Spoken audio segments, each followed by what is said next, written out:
నా స్టైల్లో రసం పెడుతున్నానండి. ఫస్ట్ తెల్లగడ్డలు వేసుకోవాలి, తర్వాత ధనియాలు వేసుకోవాలి, తర్వాత మిరియాలు వేసుకోవాలండి, తర్వాత జీలకర్ర వేసుకోవాలండి, తర్వాత నానబెట్టిన చింతపండు,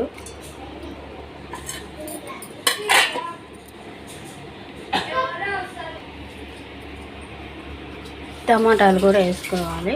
చింతపండు, నానబెట్టిన చింతపండు, టమాటాలు వేసుకొని దీన్ని ఇప్పుడు గ్రైండ్ చేసుకోవాలి. ఇలా గ్రైండ్ చేసుకున్న పేస్ట్ని అంతా పసుపు వేసిన నీళ్ళల్లో వేసుకోవాలి. అంతా వేసుకోవాలండి. ఇట్లాగా పేస్ట్ వేసుకున్న తర్వాత దీంట్లో సరిపడినంత ఉప్పు వేసుకోవాలండి. ఉప్పు కొంచెం పచ్చదండి. దీంట్లో సరిపడినంత ఉప్పు వేసుకొని బాగా మిక్స్ చేసుకోవాలి.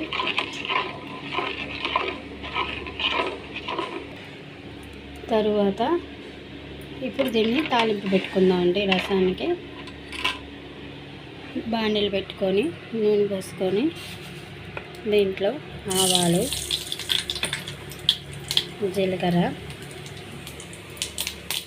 కరివేపాకు వేసుకోవాలండి.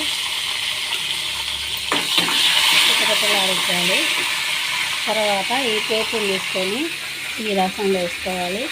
ఆల్రెడీ రసం పేస్ట్లోనే తెల్లగడ్డ కూడా వేసాం కాబట్టి వేసుకోవాలండి. ఈ రసంలోనే ఆ పోపు వేసుకోవాలండి. ఇది తీసి పొయ్యి మీద పెట్టుకోవాలి. పోపు వేసుకొని ఇట్లాగా పొయ్యి మీద పెట్టుకోవాలండి. బాగా కలపెట్టుకోవాలి. రసాన్ని బాగా కలపెట్టాలండి. తరువాత కొత్తిమీర వేయాలండి.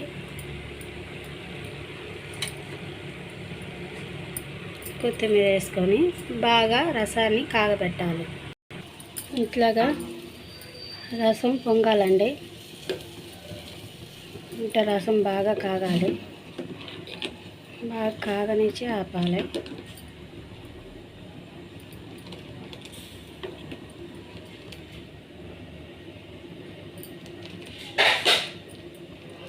బాగా కాగాలండి. బాగా కాగితే ఆ టమాటా ఇవన్నీ కొంచెం పచ్చివాసన లేకుండా బాగుంటుందండి. ఆ పేస్ట్లోనే తెల్లగడ్డ కూడా వేసేసానండి. ఎందుకంటే కొంచెం బాగా స్మాష్ అయితే బాగుంటుందని, తెల్లగడ్డ కొంచెం బాగా స్మాష్ అయితే బాగుంటుందని వేసానండి. మామూలుగా అందరు దంచేసుకుంటారు. మిరపకాయ లేదని అనుకోబాకండి. ఎందుకంటే నేను ఆల్రెడీ మిరియాలు కొంచెం ఎక్కువ వేసానండి. కారం, మిరియాల కారం ఉంటుందని.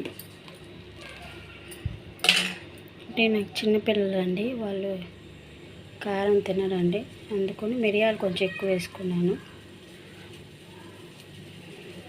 అంతేనండి. రసం ఇట్లా కాగనియాలి. బాగా మరిగిన తర్వాత ఆపేయాలి.